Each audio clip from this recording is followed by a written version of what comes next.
The yellow school bus rumbled along the winding highway that cut through eastern Tennessee, its engine laboring as it climbed higher into the Appalachian foothills. Inside, 23 eighth graders from Riverside Middle School in Knoxville pressed their faces against the windows, watching as the landscape transformed from suburban sprawl to dense forests that seemed to swallow the road whole.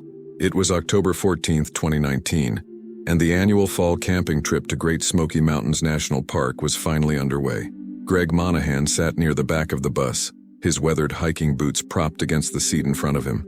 At 45, he'd volunteered as a chaperone for this trip without hesitation, not just because his daughter Lily was going, but because these mountains held a special place in his heart. He'd grown up exploring them with his own father, back when the trails were less crowded and the old logging roads still showed traces of the communities that once thrived in these valleys before the park was established. "Dad, you're doing it again," Lily said beside him, her voice carrying that particular tone of teenage embarrassment mixed with affection. She was 14, with her mother's dark curls and Greg's stubborn chin. "You've got that weird, nostalgic look on your face." Greg smiled, pulling his gaze from the window. "Can't help it, Lil. These mountains are different from anything else. Wait until you see Elkmont, the old settlement area. There are still structures standing from the 1920s. "You mean like actual buildings? I thought this was supposed to be wilderness camping." "It is, but the Smokies have history layered into them. Before it became a national park in 1934, thousands of people lived in these mountains, entire communities. Some of them didn't want to leave when the government bought the land." Greg's voice carried the enthusiasm of a history teacher, which he was during the school year at Riverside. The Park Service let some families keep lifetime leases on their cabins. The last one expired in the early 2000s. Lily pulled out her phone, then frowned at the screen. "Already losing signal. That's part of the experience," Mr. Henderson called from the front of the bus. He was the trip organizer, a jovial man in his 50s with a graying beard and an REI vest that had seen better days. "When we get to Cades Cove, you'll be completely off the grid. Time to remember what it's like to actually look at nature instead of screens." A collective groan rose from the students, but it was good-natured. Most of them had been looking forward to this trip for months. The bus wound through Gatlinburg, past the tourist traps and pancake houses, then entered the park proper. The change was immediate and profound. The dense canopy of oak, maple, and hickory trees formed a tunnel over the road, their leaves just beginning to turn, splashes of gold and crimson against the still dominant green. The air that seeped through the bus's ventilation system smelled different here, rich with decomposing leaves, damp earth, and that peculiar mountain freshness that can't be bottled or replicated. "Look at the elevation markers," Greg pointed out to Lily. "We're already at 2,000 feet and we're still in the valleys. Some of the peaks around here top 6,600 feet. The Smokies are old mountains. Ancient, really. Part of the Appalachian chain that formed over 300 million years ago." "You're definitely in teacher mode now," Lily teased, but she was looking out the window with genuine interest.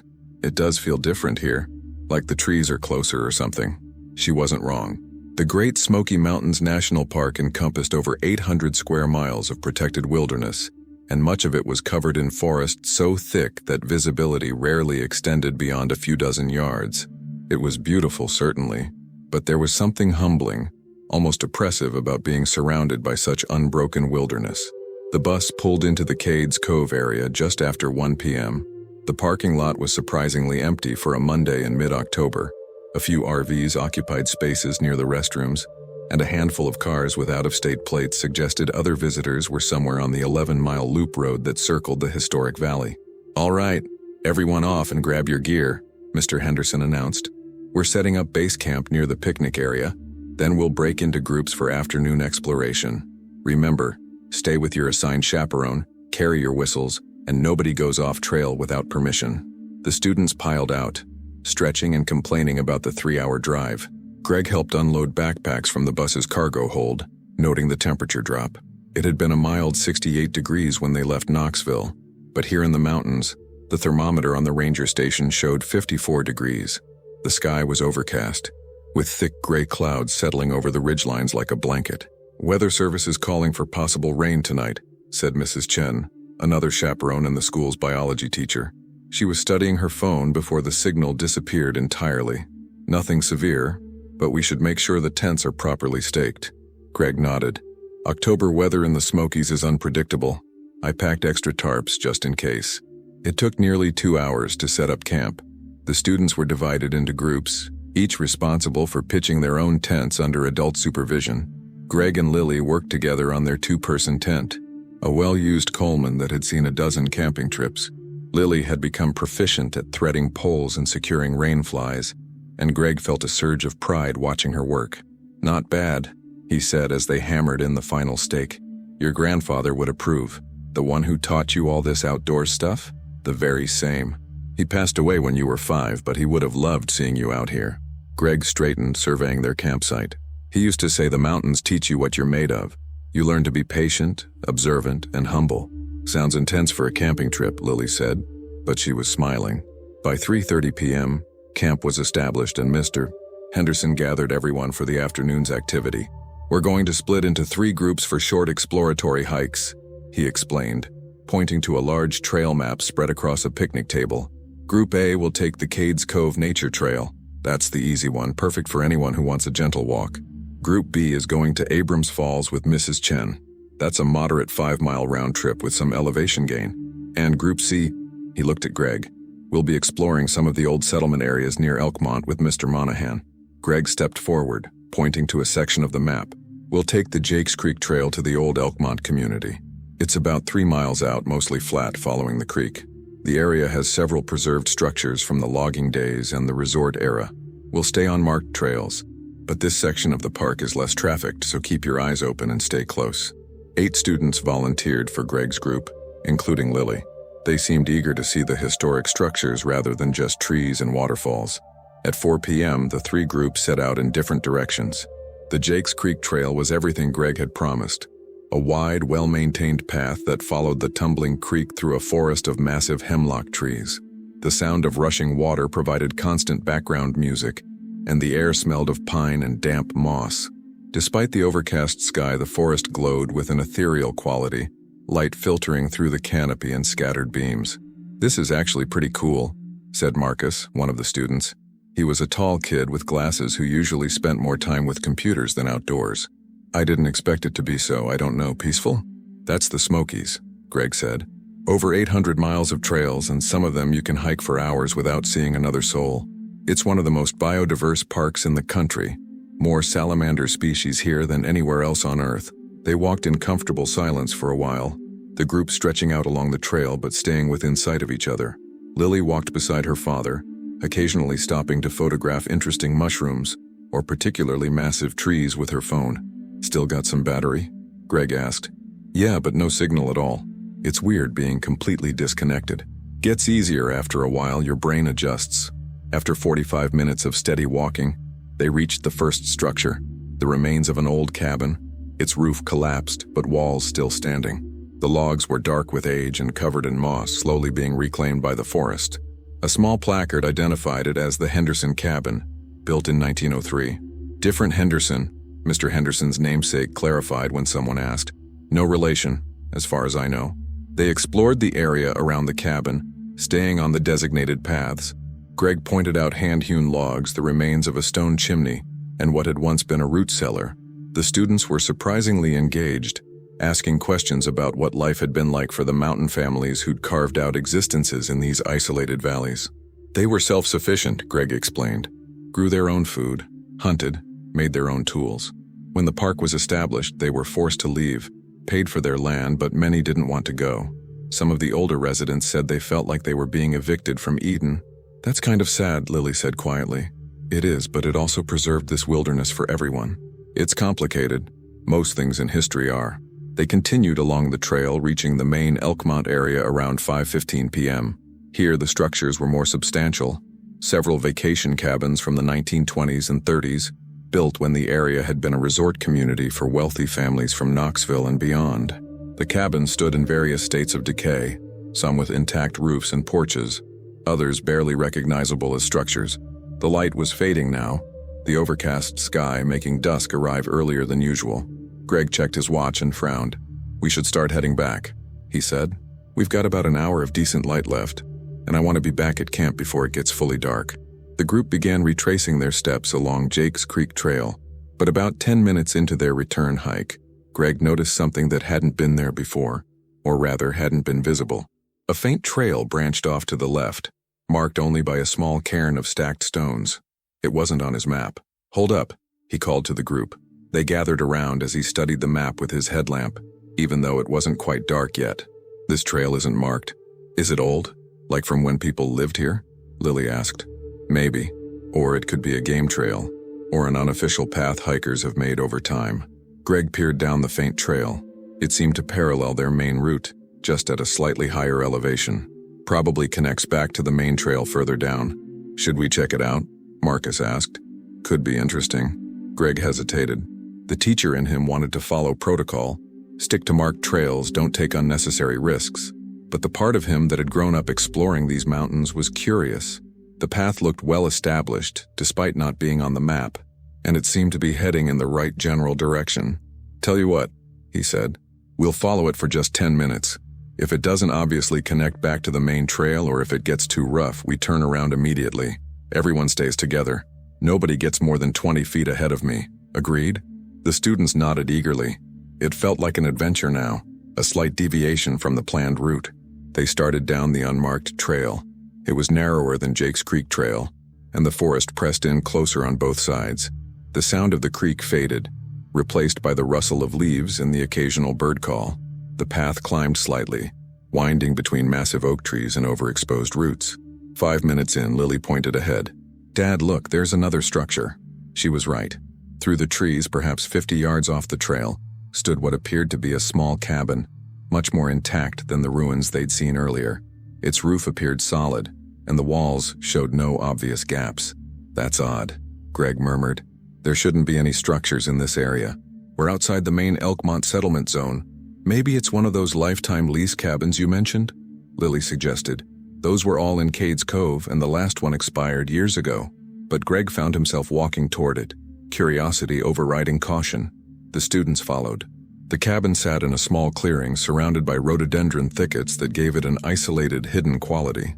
As they got closer, Greg could see it was old, Depression-era construction at least, but remarkably well preserved. The door hung slightly ajar. "Mr. Monahan, should we go inside?" Marcus asked. "Absolutely not," Greg said firmly. "We don't know what condition it's in, and we don't have permission to enter structures. But it is interesting." He was about to suggest they take a few photos and head back, when he noticed something that made his blood run cold. On the porch, just visible in the fading light, was a fresh footprint in the dust. Recent, very recent. And then, from somewhere deeper in the forest, they heard it. A sound that didn't belong. Not an animal, not wind through trees, but something mechanical and distant. A motor, maybe. Or, "We need to get back to the main trail," Greg said, his voice suddenly sharp. "Now." But when they turned back the way they'd come, the narrow path that had seemed so clear just minutes ago was no longer obvious.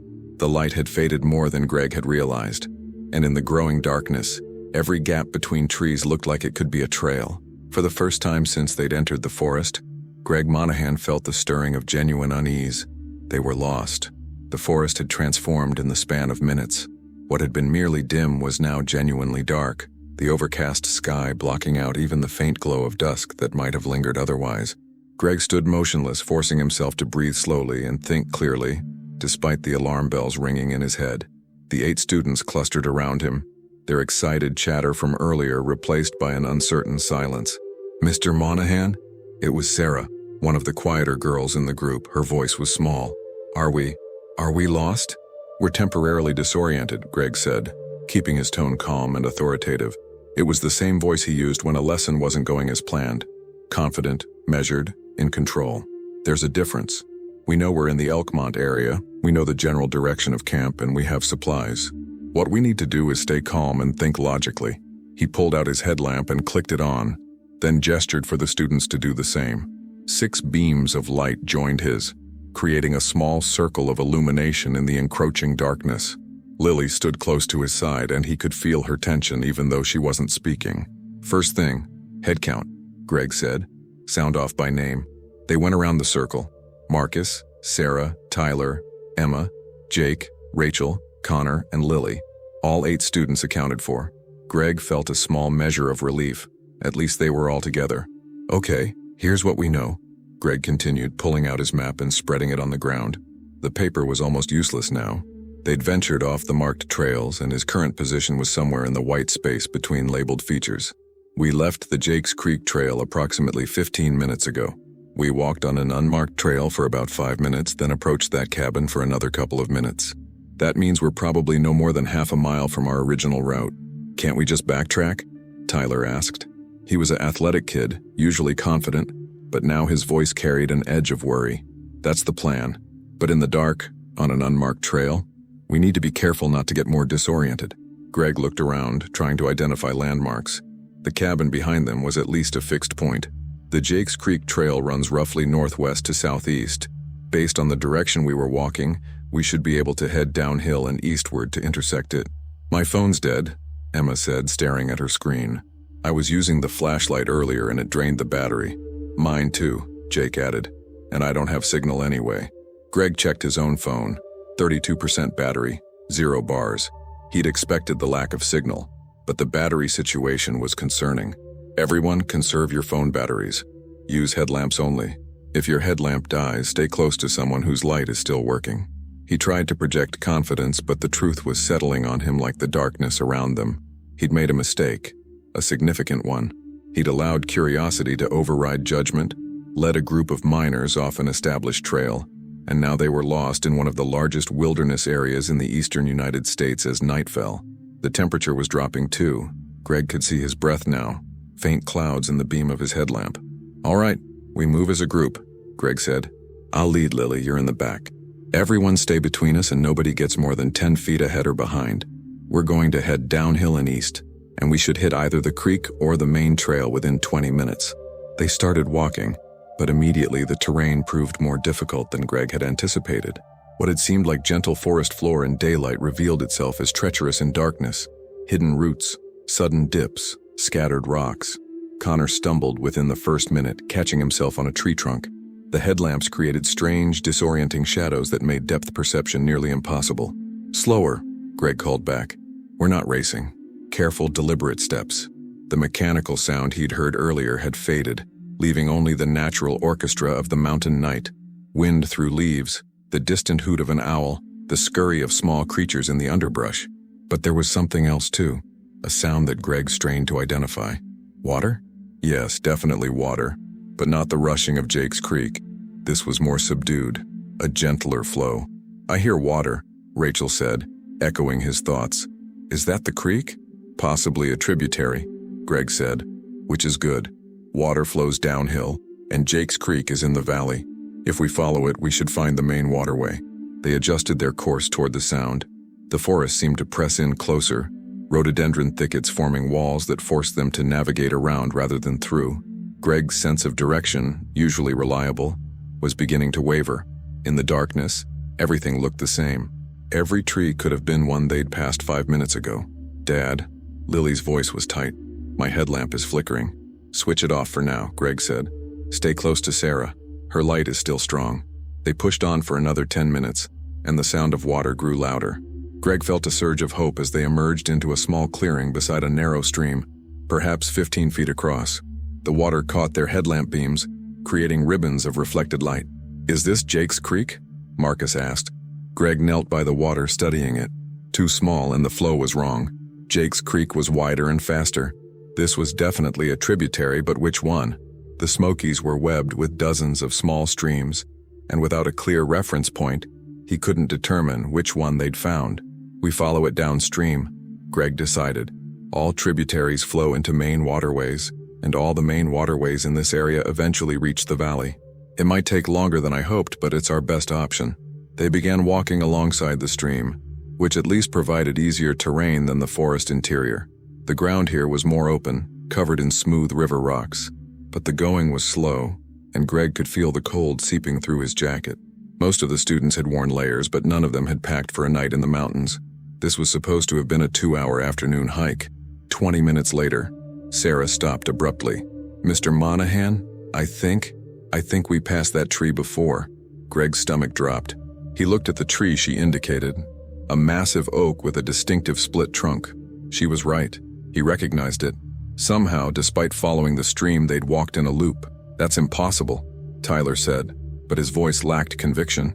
We've been following the water downhill, except they hadn't been, Greg realized with growing dread. The stream had led them in a winding path, and in the darkness he'd lost track of their overall direction. They might have been walking parallel to the valley, or even slightly uphill, without realizing it. "We need to stop," Greg said, making the decision that he'd been dreading. "We're not making progress, and if we keep wandering in the dark, someone's going to get hurt. We need to shelter in place until first light." "What?"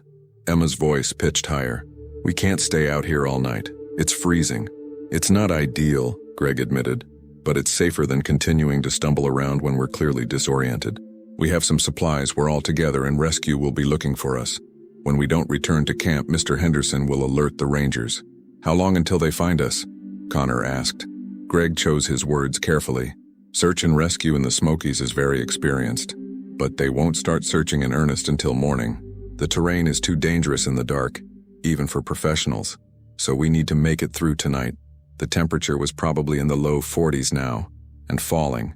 Not life-threatening if they were smart, but cold enough to be seriously uncomfortable. Greg assessed their resources. 8 headlamps with varying battery levels, his own emergency kit with waterproof matches and a small first aid supply, a few water bottles, and the granola bars most of the students had packed for the hike. "Everyone, gather close," Greg instructed. They huddled together in a small depression beside the stream, out of the wind. "Body heat is our best resource. We're going to create a tight group, share warmth, and wait this out." Lily pressed against his side, and he could feel her shivering. The other students clustered around. Their earlier excitement about an adventure completely evaporated. Now they just looked cold, scared, and young. "I'm sorry," Jake said suddenly. "I was the one who wanted to explore that trail."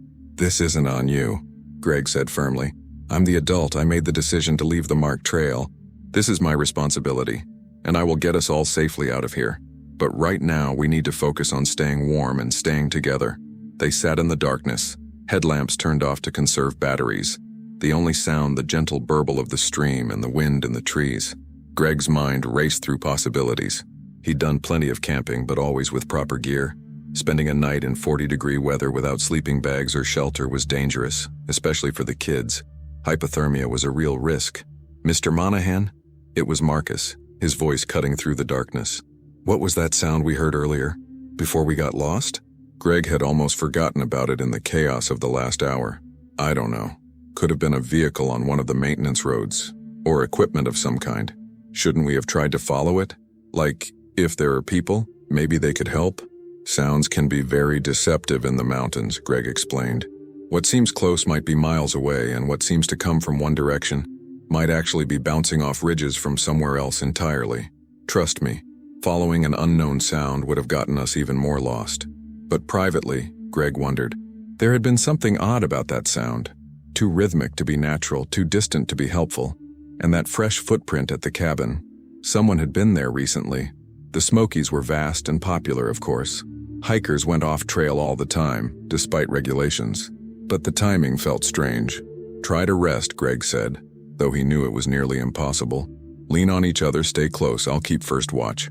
The night crept forward with agonizing slowness. Greg checked his phone periodically. 10:47 p.m., 11:33 p.m., 12:19 a.m. The battery was down to 18%. Around 1 a.m., the rain started. Not the heavy downpour that had been predicted, but a steady cold drizzle that soaked through their clothes within minutes and made everything immeasurably worse. They had no shelter, no way to build a fire in the wet conditions, and no choice but to endure. Greg removed his jacket and draped it over Lily and Sarah, who seemed to be shivering the most. The students pressed together in a tight cluster, miserable, but holding on. At some point, Greg had lost track of time. He heard Lily whisper, "Dad, I'm scared." "I know, sweetheart," he whispered back. "I am too, but we're going to be okay. A few more hours until first light, and then we can navigate properly." But even as he said it, Greg felt the weight of uncertainty pressing down on him. They were lost in 800 square miles of wilderness. The rain was masking any sounds that might help with orientation, and he'd led them here into this situation with his poor judgment. The night seemed endless, but eventually, imperceptibly, the absolute darkness began to soften. At 6:23 a.m., according to Greg's phone, now at 7% battery, the first gray light of dawn filtered through the trees. The rain had stopped, replaced by a thick fog that turned the forest into a ghostly landscape of shadowed shapes. The students stirred, cramped and shivering. Everyone looked worse for wear. Clothes soaked, faces pale with cold and exhaustion, eyes red-rimmed. "All right," Greg said, forcing energy into his voice. "Daylight. Now we can actually see where we're going. Everyone okay? Any injuries?" They checked themselves over. Scratches, bruises. One turned ankle, Connor, but nothing serious. Greg distributed the last of the granola bars. "Not much, but something. We keep following the stream," Greg said, "but now we can actually see the slope of the land. We go downhill consistently and we'll reach the valley eventually." They started moving, stiff and cold but motivated by the prospect of rescue. The fog was disorienting in its own way, reducing visibility to about 50 feet, but at least they could see the ground in front of them. They followed the stream for another hour and Greg began to feel cautiously optimistic. The terrain was definitely sloping downward now, and then through the fog ahead a shape emerged. A structure. Greg's heart leaped. Perhaps a ranger station, or a shelter, or, as they got closer, his hope curdled into confusion, then disbelief. It was the cabin. The same cabin they'd found yesterday with its intact roof and slightly open door. They'd walked in a massive circle, spending the entire night exposed to the elements only to end up exactly where they'd started. Lily looked at him, her expression stricken. "Dad?" Greg stared at the cabin, his exhausted mind struggling to process this. It wasn't possible. They'd followed the stream downhill. They should have been miles from this spot. But there it was, undeniable. And this time, the door wasn't just ajar. It was fully open, as if inviting them inside. The cabin stood before them like an accusation, its weathered logs and sagging porch rail exactly as they'd been the previous afternoon. Greg felt the exhaustion of the sleepless night pressing down on him. But more than that, he felt a creeping sense of wrongness that he couldn't quite articulate. The mathematics didn't work. They'd walked for hours, following water downhill, and somehow ended up at their starting point. How is this possible? Marcus voiced what they were all thinking. His glasses were fogged with moisture, and he pushed them up his nose with a trembling hand. "We walked in a straight line along the stream. Streams meander," Greg said, though even to his own ears, the explanation sounded weak. "In mountains like these, water can loop and double back. We probably followed a bend without realizing it in the fog." But he didn't believe it himself. The Smokies were complex terrain, certainly, but what they'd just experienced defied his understanding of the landscape. Still, he was the adult here, the one responsible for keeping these kids calm and making decisions. "The door's open now," Sarah observed, her voice barely above a whisper. It wasn't open like that before. She was right. Yesterday, the door had been slightly ajar, hanging on old hinges. Now it stood fully open, revealing darkness within. "Could be the wind," Tyler suggested, though there was no conviction in his words. The morning air was still, the fog hanging motionless between the trees. Greg approached the cabin slowly, the students following in a tight cluster behind him. Every instinct screamed at him to keep moving, to not enter this structure, to push forward and find the actual trail. But practical considerations overrode his unease. They were exhausted, soaked and hypothermic. If the cabin offered shelter, if it was dry inside, they needed to at least consider it while they regrouped. He stepped onto the porch, and the boards creaked under his weight, but held. The sound seemed unnaturally loud in the fog-muffled forest. He peered through the open doorway, playing his headlamp beam across the interior. The cabin was a single room, perhaps 20 feet square, with a stone fireplace taking up most of one wall. A rough wooden table sat in the center, flanked by two handmade chairs. Against the far wall was a built-in bunk bed frame, empty of mattresses but structurally sound. Everything was covered in a thick layer of dust, except for one detail that made Greg's breath catch. On the table sat a Coleman lantern, the same model from the 1990s that his father had used, and beside it a folded tarp and a stack of what looked like emergency supplies. Water bottles, energy bars, and a first aid kit. "Someone's been here," Lily said from behind him. "Recently. Park service, maybe," Greg said, though he knew that didn't make sense. Why would rangers stock an abandoned cabin with supplies instead of directing hikers to proper facilities? Or maybe other people are lost too, Emma suggested. Like us. Maybe they left supplies and went for help. That was a more logical explanation, and Greg seized on it. Could be. Either way, this is shelter and we need it. Everyone inside, carefully. Watch for weak floorboards. They filed into the cabin, and despite its abandoned state, it felt almost welcoming after the miserable night in the rain. The roof was intact, keeping the interior dry, and the stone fireplace looked functional. Greg's mind raced through possibilities. If they could start a fire, they could warm up, dry their clothes, and signal their position with smoke. The supplies on the table, if they were safe to use, would help. "Mr. Monahan, look at this," Rachel called.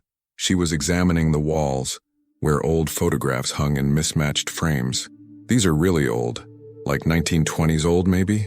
Greg joined her, studying the black and white images. They showed groups of people, families by the look of it, standing in front of cabins, sitting on porches, gathered around outdoor tables. The clothing styles confirmed Rachel's guess: 1920s, maybe early 1930s, probably from the resort community era, before the park fully took over. But one photograph in particular caught his attention. It showed a group of about 15 people standing in front of this very cabin, identifiable by the distinctive split in one of the porch support posts. The people in the photo looked happy, smiling at the camera, dressed in the fashion of the era. And in the center of the group stood a man who looked remarkably similar to someone Greg had seen before. "That's weird," Lily said, looking over his shoulder. "That guy looks kind of like Mr. Henderson. Same beard, same build." Greg squinted at the photograph. She was right. There was an uncanny resemblance. But it couldn't be the same person, of course. This photo was nearly a century old. "Lots of people look similar," Greg said dismissively, though the observation unsettled him. "Let's focus on practical matters. We need to get warm and figure out our next move." He approached the table and examined the supplies. The water bottles were commercial brands, definitely modern, with expiration dates showing they were still good. The energy bars were the same, recent manufacture. The first aid kit was a standard wilderness model, professionally packaged. Everything seemed legitimate, which only made their presence more mysterious. "Can we use them?" Connor asked, eyeing the water bottles hungrily. They'd finished their own water hours ago, and while the stream water was probably safe, none of them had brought filtration methods. Greg weighed the options. Taking supplies that didn't belong to them was theft. But this was a survival situation, and the supplies appeared to have been left here intentionally. If someone had stocked this cabin, perhaps they'd done so knowing it might help lost hikers. "We'll document everything we use," Greg decided. "Take photos, make notes. When we get out, we'll report it and reimburse whoever left these. But yes, we can use them. Everyone take a water bottle and an energy bar." The relief on the students' faces was palpable. They each took supplies and ate ravenously, the simple act of having food and clean water lifting spirits considerably. Greg opened a water bottle for himself and drank deeply, feeling the cold liquid ease his parched throat. "Should we try to start a fire?" Jake asked, gesturing to the fireplace. "Good idea," Greg said. "A fire serves multiple purposes: warmth, drying our clothes, and most importantly, a signal. Smoke will be visible from the air if search helicopters come through." They scavenged for firewood in the immediate area around the cabin, finding plenty of dry branches under the porch overhang. Greg used his waterproof matches, one of the few things he'd been smart enough to pack, and soon had a small blaze going in the fireplace. The chimney drew well, pulling the smoke upward, and within minutes the cabin began to warm. The students gathered around the fire, spreading out their wet jackets and shoes to dry. The fog outside remained thick, pressing against the windows like a living thing. But inside the cabin, the atmosphere shifted from desperate to merely uncomfortable. They had shelter, warmth, food, and water. They could survive until rescue arrived. "When do you think they'll find us?" Sarah asked, holding her hands toward the flames. "Search and rescue in the Smokies is excellent," Greg said, repeating the reassurance from last night. "Mr. Henderson will have reported us missing as soon as we didn't return to camp last evening. They'll start systematic searches at first light, which was about an hour ago. With helicopters and ground teams, and knowing our general area, they could find us by afternoon." "What if they don't?" Emma's voice was small. "They will," Greg said firmly. "But even if it takes longer, we're safe here. We have shelter, we can keep the fire going, and we're all together. The most important thing in survival situations is staying calm and not making things worse." He didn't add what he was really thinking, that their situation was strange in ways that bothered him deeply. The circular route, the cabin appearing exactly when they needed it, the supplies waiting as if someone had known they would arrive. None of it felt random. But voicing those concerns would only frighten the students more, and fear was their real enemy right now. Let's take stock properly, Greg said, pulling out his phone. 4% battery left. Who still has phone charge? They checked. Marcus had 12%, Lily had 8%. Everyone else was dead or close to it. No signal on any device, as expected. Okay, we turn off all phones except mine and Marcus's. We'll check for signal every hour, and we conserve that battery for emergency use only. Greg looked around at the group. Now I need everyone to be completely honest. Any injuries or health issues we need to address? Connor showed his turned ankle, which had swollen overnight. Greg used supplies from the first aid kit to wrap it properly. Rachel had scratches on her arms from pushing through underbrush, which he cleaned and bandaged. Otherwise, everyone was cold and tired, but fundamentally okay. The morning dragged on. The fire crackled, casting dancing shadows on the cabin walls.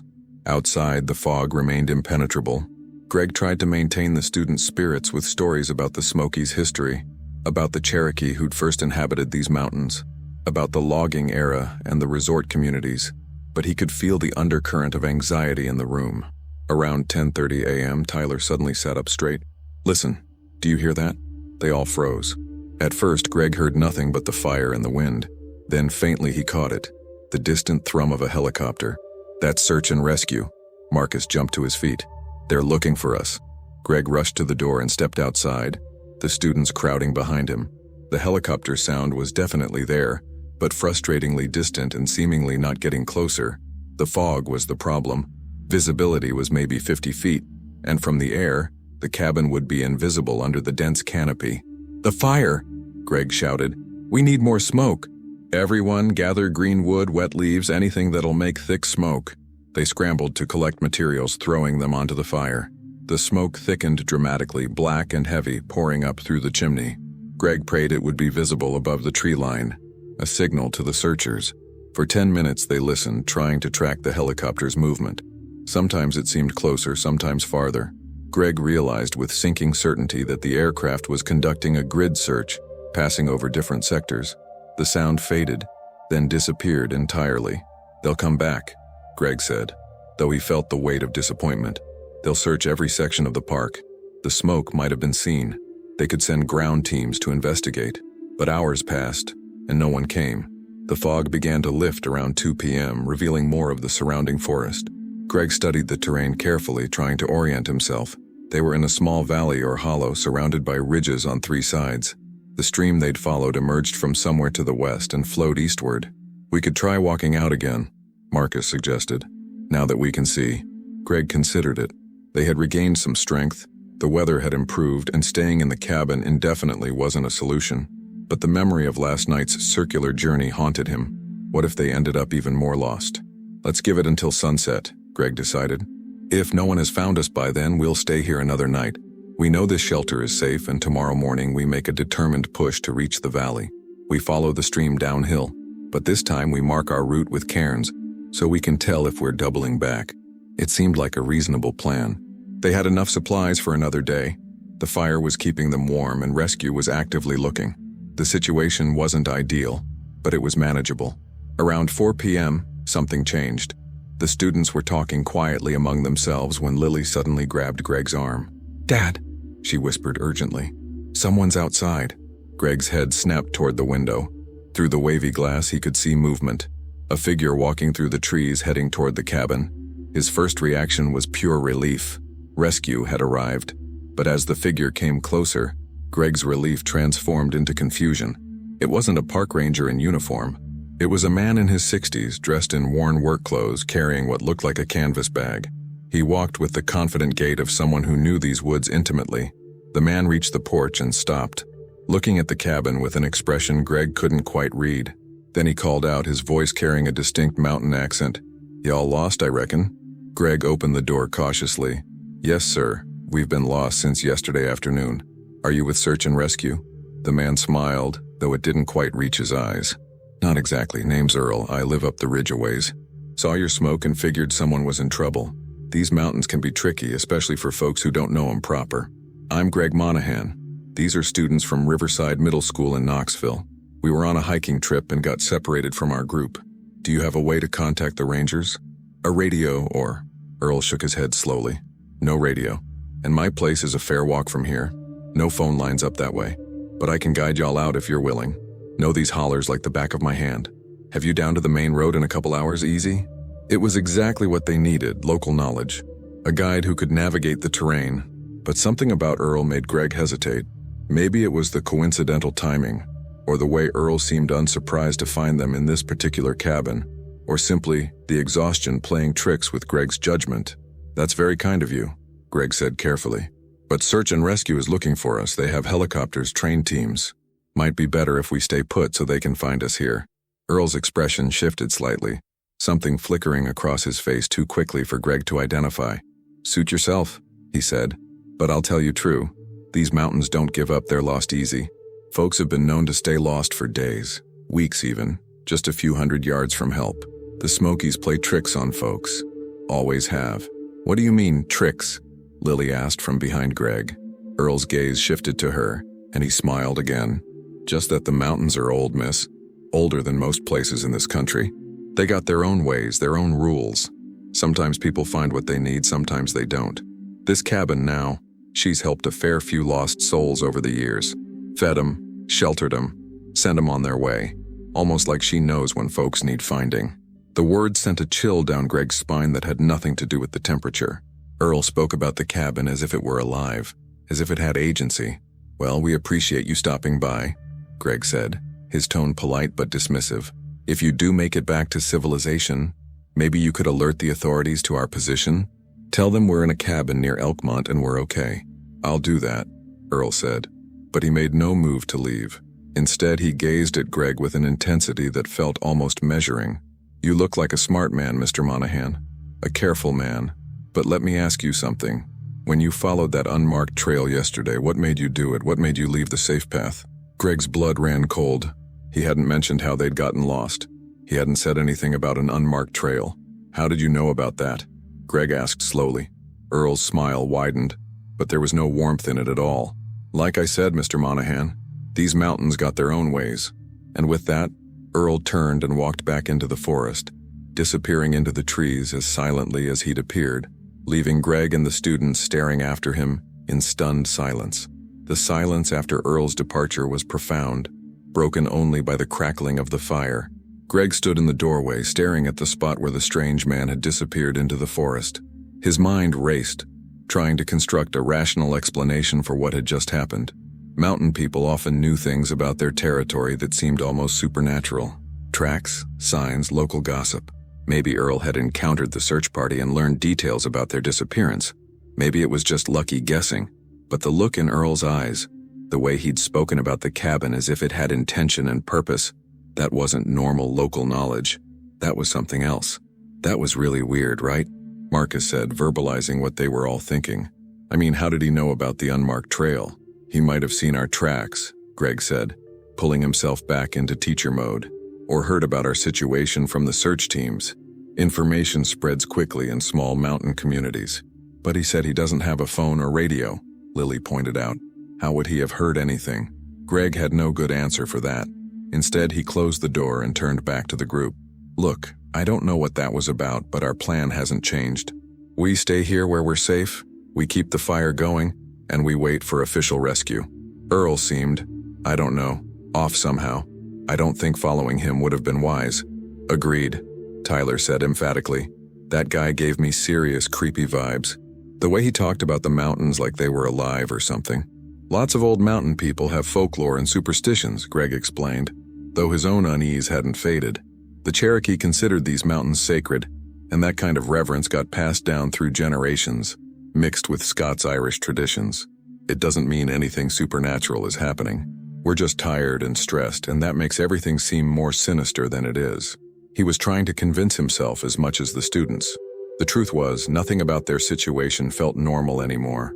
The circular path, the stocked cabin, Earl's impossible knowledge. Individually, each thing might have an explanation. Together, they formed a pattern that Greg couldn't dismiss. The afternoon wore on. The fog had fully lifted now, revealing the full scope of the hollow they occupied.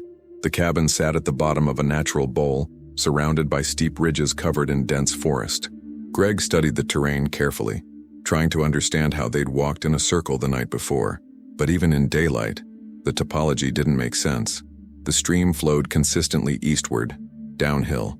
Following it should have led them out of this hollow, not back to the cabin. Around 5 p.m., with sunset approaching, they heard the helicopter again.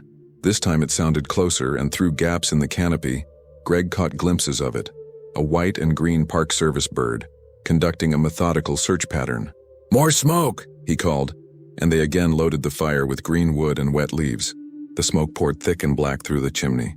Greg ran outside, waving his arms, shouting even though he knew the helicopter crew couldn't possibly hear him over the rotor noise. The helicopter circled, came closer, and for a moment Greg's heart soared. They'd been spotted. Rescue was imminent. But then the aircraft turned, heading off toward another section of the park. The sound faded once more into silence. "Why didn't they see us?" Rachel asked, her voice breaking. "The smoke was so obvious." "The canopy," Greg said, though he felt the same crushing disappointment. "From above, the forest is too thick. They probably can't see individual structures unless they're in clearings, but they're looking. That's what matters. They'll find us." As darkness fell for the second night, the mood in the cabin grew somber. The students clustered near the fire, wrapped in their now dry jackets. They'd eaten the last of the energy bars, and while they still had water, Greg was starting to worry about food for tomorrow. The cabin's supplies had gotten them through today, but they weren't infinite. "Tell us a story, Mr. Monahan," Emma said quietly. "Something to take our minds off this." Greg understood. They needed distraction, something to focus on besides their fear and uncertainty. He settled into one of the wooden chairs and began talking about his own childhood camping trips with his father, about the time they'd gotten caught in a thunderstorm and had to shelter under a rock overhang for 6 hours, about learning to identify animal tracks and edible plants. The stories helped.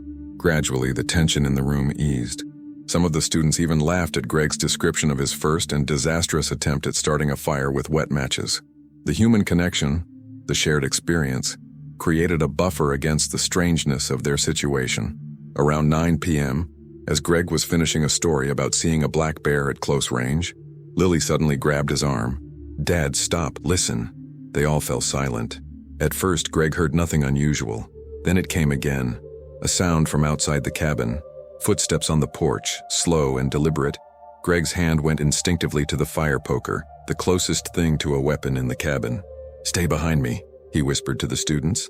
The door, which they'd left unlatched, creaked open slowly. For a heart-stopping moment, Greg thought Earl had returned, but the figure silhouetted in the doorway wasn't the old mountain man. It was a woman, perhaps in her 40s, wearing modern hiking gear and carrying a professional-looking backpack. She looked exhausted, her face scratched and clothes muddy, but unmistakably real and normal. "Oh, thank God," the woman gasped. "I saw the smoke from the ridge. I've been lost for..." She glanced at her watch. "About 12 hours now. I'm Dr. Jennifer Chase from Asheville.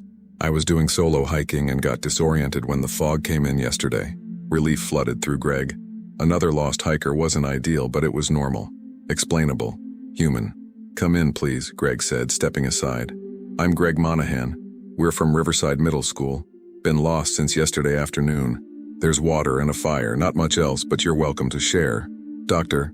Chase stumbled to the fire, extending her hands toward the warmth. The students made room for her, and she collapsed onto the floor with obvious relief. "I can't believe I found shelter," she said. "I was starting to think I'd be spending another night in the open." "How did you get lost?" Greg asked, handing her a water bottle. "Stupid mistake," Dr. Chase said, drinking deeply. "I'm a botanist. I study rare plant species. I was following a trail of a particular fern that only grows in these mountains, and I went off path to collect samples. When I tried to head back, everything looked the same. I thought I knew the area, but..." She trailed off, shaking her head. "These mountains are more confusing than I gave them credit for." "Tell me about it," Marcus muttered. Dr. Chase looked around at the group, seeming to register for the first time that they were all teenagers. "A school trip? Was supposed to be," Greg said. "We made the mistake of exploring an unmarked trail, and we've been trying to find our way out since. Search and rescue is looking for us. We've heard helicopters, but they haven't spotted us yet." "I haven't heard any helicopters," Dr. Chase said, frowning. "And I've been moving through the forest all day. You'd think I would have noticed search aircraft." That was odd, Greg thought. The helicopters had been quite loud, but sound traveled strangely in mountains. Maybe Dr. Chase had been in a valley or hollow where the sound hadn't carried. "The Park Service is definitely searching," Greg assured her. "We didn't show up at our base camp last night, so they'll have launched a full search operation. Probably by tomorrow morning they'll have us out of here. I hope so, Dr. Chase said. Though I have to admit, finding this cabin is incredibly lucky. I didn't know there were any structures in this area. I thought all the old settlements were over near Cades Cove. That's what I thought too, Greg admitted. This cabin isn't on any map I have, but it's been a lifesaver. Literally, probably. It had supplies waiting, almost like someone knew people would need them. Dr. Chase's expression shifted subtly. Supplies? What kind of supplies? Water bottles, energy bars, first aid kit. All modern stuff recently placed. We thought maybe the Park Service maintains it for emergencies, but that doesn't really make sense. No, Dr. Chase said slowly. That doesn't make sense at all. The Park Service doesn't stock abandoned structures. They decommission them or leave them as historical sites. And they definitely don't leave supplies that could attract bears or other wildlife. An uncomfortable silence fell. Greg felt the strangeness of their situation pressing in again. The brief normalcy of another lost hiker not quite dispelling the underlying wrongness. There was also a man who came by earlier. Lily volunteered. An old guy named Earl. He said he lived up on the ridge and offered to guide us out. Dr. Chase's head snapped up. Earl? What did he look like? Greg described the man. 60s, work clothes, mountain accent, something indefinably unsettling about him. Dr. Chase's face had gone pale. Did he say anything strange? About the mountains or this cabin? Yeah, Tyler said. He talked about the cabin like it was alive. Said it helps lost people, like it knows when they need finding. It was super weird. Dr. Chase stood abruptly, walking to the window and staring out into the darkness. When she spoke again, her voice was tight. I think we need to leave. Now. Tonight. What? Why? Greg asked, alarmed by her sudden intensity. Because I've heard stories about this area, Dr. Chase said, turning back to face them. Local folklore, mostly dismissed by serious researchers, but there are accounts going back over a century about people getting lost in this part of the Smokies. Some of them are found days later with no memory of where they've been. Others are never found at all. And the ones who do make it out sometimes talk about a cabin that appears when people need shelter, about an old man who offers to guide them deeper into the mountains. That's just folklore, Greg said, but his voice lacked conviction. Superstition. Maybe, Dr. Chase agreed. But here's the thing, I'm not actually a botanist. I'm a cultural anthropologist specializing in Appalachian folklore. I've been researching disappearances in the Smokies for the past 3 years. And this cabin, this exact scenario, matches patterns I've documented from over 24 historical accounts. The cabin suddenly felt much colder, despite the fire burning brightly. The students had gone silent, staring at Dr. Chase with expressions ranging from disbelief to outright fear. What are you saying? Greg asked carefully. I'm saying that the cabin might not be helping us, Dr. Chase said. I'm saying it might be keeping us here. And I'm saying that everyone who's accepted Earl's offer to guide them out has never been seen again. That's insane, Greg said flatly. You're talking about the cabin like it's, what, cursed? Haunted? That's not real. We're lost because we made navigational errors. And we're stuck here because the search pattern hasn't reached us yet. That's all. Then explain why you walked in a circle, Dr. Chase challenged. Explain the supplies that appeared exactly when you needed them. Explain how Earl knew details about your situation that he couldn't possibly have known. Greg couldn't explain those things, but he also couldn't accept what Dr. Chase was suggesting. It was too far outside the bounds of rational reality. Look, he said, trying to sound reasonable. I appreciate that you study folklore, but we're in an emergency situation. We have 8 exhausted teenagers who need shelter and safety. Walking out into the dark forest based on ghost stories is not a rational decision. Neither is staying in a place that might be trapping you, Dr. Chase countered. Think about it. You followed a stream downhill for hours and ended up right back here. That shouldn't be possible. The topology doesn't support it, unless something else is influencing your path. Or we were just disoriented in the dark and fog, Greg insisted. Listen, Dr. Chase, or whatever your name really is, I'm responsible for these kids. I'm not going to lead them into the forest at night because of folklore and superstition. We're staying here until morning, and then we're following the stream out in daylight with clear weather. End of discussion. Dr. Chase looked at him for a long moment, then nodded slowly. You're right. You're responsible for them. I can't make you leave, but I'm going. Right now. Tonight. Because I know enough about these stories to be terrified of what happens to people who stay. You'll get hurt stumbling around in the dark, Greg protested. Maybe, Doctor, Chase said, already shouldering her backpack. but I'd rather take my chances with the forest than with whatever this place is. She walked to the door, paused with her hand on the handle, and looked back at the group.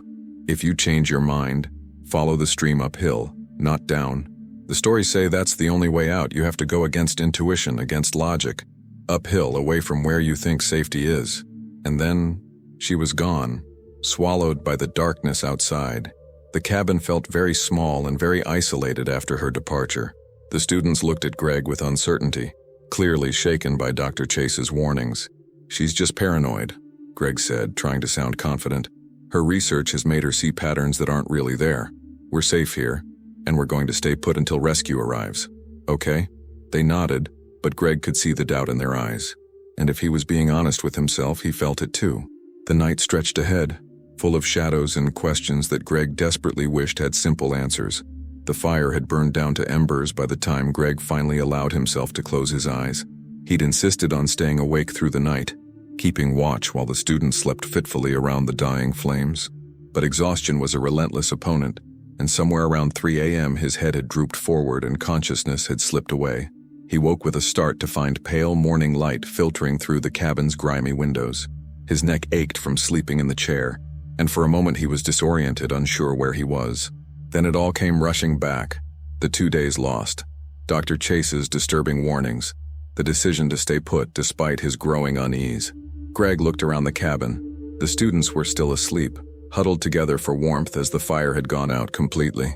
He counted them automatically. 8 forms wrapped in jackets, 8 heads visible, all accounted for. Relief washed through him. Moving quietly to avoid waking them, Greg stepped outside. The morning was clear and cold, frost glittering on the porch boards. The fog had completely lifted, revealing the full scope of their surroundings. The hollow looked different in the crisp morning light, less menacing, more simply wild. Beyond the immediate tree line, Greg could see the ridges rising steeply on 3 sides. He pulled out his phone. 2% battery remaining, but maybe enough for one last attempt at getting signal. He held it up, moving to different spots on the porch, watching the screen hopefully. Nothing. No bars, no emergency signal, nothing. The stream burbled nearby, the same stream they'd followed in circles 2 nights ago. In daylight, Greg could see its course more clearly. It flowed from west to east, just as he'd thought, running downhill toward what should be the main valley. Following it downstream was the logical choice, the choice his training and experience told him to make. But Dr. Chase's words haunted him. Follow the stream uphill, not down. You have to go against intuition, against logic. Greg shook his head, trying to clear the irrational thoughts. They were lost because of navigational errors and bad weather, nothing more. Today they would walk out, reach the main trails, and find rescue teams. This nightmare would end with a rational explanation and maybe some embarrassment about getting lost in the first place, but nothing worse. Behind him, the cabin door creaked. Greg turned to see Lily stepping out, rubbing sleep from her eyes. "Morning, Dad," she said quietly. "Did Dr. Chase come back?" "No. I think she really did try to hike out last night. Do you think she made it?" Greg wanted to say yes, but honesty held him back. "I don't know, sweetheart. Walking through the forest at night is dangerous, but she seemed experienced, so maybe." Lily came to stand beside him, looking out at the forest. "This place feels wrong, doesn't it? Like, I know you're trying to keep everyone calm and be logical about everything, but you feel it too. I can tell." There was no point in lying to his daughter. She'd always been perceptive, able to read his moods better than anyone. "Yeah," Greg admitted. "I feel it. But feeling something is wrong doesn't mean anything supernatural is happening. Our minds play tricks on us when we're stressed and exhausted. What if Dr. Chase was right about the cabin keeping people here? Then following the stream uphill like she suggested would just get us more lost," Greg said. "Water flows downhill, Lily. That's basic physics. The valley is down. We need to go down." But even as he said it, doubt gnawed at him. They had followed the stream down 2 nights ago, and it had led them in a circle back to the cabin. What if today turned out the same way? The other students began waking, drawn outside by voices and daylight. They looked rough, dirty faces, tangled hair, clothes stained with mud and ash. But they were all mobile, all conscious, all fundamentally okay. Greg did a quick medical check, examining Connor's ankle, still swollen but better, checking for any signs of hypothermia or serious injury. Everyone passed. "Okay, team," Greg said, gathering them on the porch. "Today we're getting out of here. No more waiting for rescue to find us, we're walking to them." We're going to follow the stream downstream, marking our route as we go. If we start seeing repeated landmarks, we'll know we're going in circles and we'll adjust. But we're leaving this cabin, and we're not coming back. What about the supplies? Marcus asked, gesturing inside. Should we take water? Greg hesitated. The bottles they'd used yesterday were empty, but there were more on the table. 4 or 5 still sealed, still fresh. Taking them made practical sense, but something about using more of the mysterious supplies made his skin crawl. We'll refill our own bottles from the stream, Greg decided. The water here should be safe enough for one day. Let's not take anything else from the cabin. They gathered their meager possessions: phones with dead batteries, a few empty wrappers, the first aid kit. Greg kicked dirt over the remains of the fire, making sure no embers could spark and start a forest fire. Then they stood together in front of the cabin, ready to leave. Wait, Sarah said suddenly. Should we leave a note? Like, in case Dr. Chase comes back? Or in case search teams find this place? It was a good idea. Greg used a page from his small notebook and a pen to write a brief message. October 16, 2019. Greg Monahan and 8 students from Riverside Middle School, Knoxville, TN, lost since Oct 14, heading downstream following creek. In good health. Please send help. He dated and signed it, then tucked it under one of the water bottles on the table where it would be visible. As he turned to leave, his eye caught the old photographs on the wall again. The one with the man who resembled Mr. Henderson drew his attention once more. In daylight, the resemblance seemed even stronger. Not just the beard and build, but the eyes, the set of the jaw, the way he stood with one hand on his hip. It was almost like looking at a sepia-toned version of their trip organizer. "Dad, you coming?" Lily called from the doorway. Greg tore his gaze away from the photograph. "Yeah, let's go." They set off, following the stream eastward and downhill. The morning was beautiful. Crisp air, golden sunlight slanting through the trees, birds singing their territorial claims. It should have felt hopeful, like the beginning of their rescue. But Greg couldn't shake the sense of being watched, of the forest itself paying attention to their movements. They walked in single file, Greg in the lead and Lily bringing up the rear as they'd done before. Every 100 yards, Greg stopped to build a small cairn, stacked rocks that would mark their passage and alert them if they somehow doubled back. It was tedious work, but necessary. An hour passed, then 2. The stream continued downward, winding between trees and over small waterfalls. The terrain looked entirely new. No landmarks they recognized. No signs of circular movement. Greg felt his spirits lift. They were making progress. They were getting out. Around 10 a.m. they reached a point where the stream widened considerably, flowing into what looked like a small pond. The water was dark and still, reflecting the sky like black glass. Greg approached cautiously, studying the area. "Is this good?" Tyler asked. "Like, does a pond mean we're getting closer to civilization?" "Could be natural or could be man-made," Greg said. "Let's circle around it and pick up the stream on the other side." They began working their way around the pond's edge.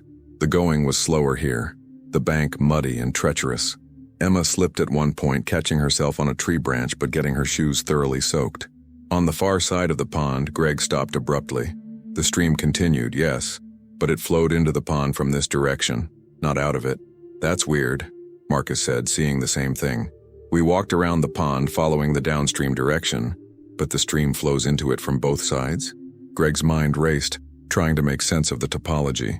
It wasn't possible. Water didn't flow into a pond from opposite directions unless there were 2 separate streams, but they'd been following a single water course. "Maybe there's an outlet we're not seeing," Greg suggested, though he didn't believe it. "Let's keep going. Follow the stream away from the pond." They continued for another 30 minutes, the stream leading them through increasingly dense forest. And then Lily, walking at the back of the group, said the words Greg had been dreading. As the group hiked, Lily suddenly recognized a distinctive double trunk oak. Greg did too, and the realization hit them. They were back where they had started despite walking downhill for hours and marking their route. The students panicked, convinced the cabin was manipulating their path. Greg tried to insist there was a logical explanation, but even he felt the impossibility of their situation. Marcus, unnervingly calm, suggested Dr. Chase had been right. The cabin didn't want them to leave. Greg resisted the idea, but he couldn't explain the looping, the untouched cairns, the strange supplies, or Earl's impossible knowledge. Lily reminded him of Chase's warning, that the only escape was uphill against all logic. With no better option, Greg chose to try her method. They turned around and climbed upstream. The terrain was harder, but something felt different. They weren't looping anymore. After hours of steady ascent, they reached a ridge and saw a paved road below. Cars, buildings, civilization. They rushed downhill and flagged down a pickup. The driver was shocked, saying no active search was happening for them. The Park Service had searched only for a missing botanist. Found safe that morning. Greg asked if it was Dr. Chase. The driver wasn't sure. Then he added something impossible. The missing school group had already been found yesterday and returned to Knoxville. Greg insisted they were the group. The man, disturbed, called the sheriff. At the station, chaos reigned as deputies tried to process 9 exhausted teens and their leader who swore they'd been missing for days. When Greg finally checked his phone, it displayed the date. October 18, 2019, 4 days after they'd vanished. Sheriff Bradley interviewed Greg, explaining that according to official reports, the group had been rescued on Tuesday the 15th, examined at a hospital, and released. Statements, supposedly from all of them, including Greg, matched that version. Greg insisted none of that happened. When he demanded proof, Bradley slid the folder containing their signed statements across the table, and Greg had never seen them before. Bradley slid a folder across the table. Inside were official reports signed by all 8 students and by Greg himself, claiming they'd been lost for only 20 hours before rescue. But Greg had never seen these documents. "That's not my handwriting," he said. Bradley exhaled. "I've got 9 people claiming they were lost for days, but medical records show you were examined and released 2 days ago. Parents already reunited with their kids are getting calls saying their children are in my office." The situation spiraled as confused parents arrived, swearing their kids had been home. Yet the students still wore the same muddy clothes from the woods. Dr. Patel examined Greg and noted dehydration, low temperature, and fresh scratches, evidence of prolonged outdoor exposure. But hospital reports from Tuesday listed different injuries entirely.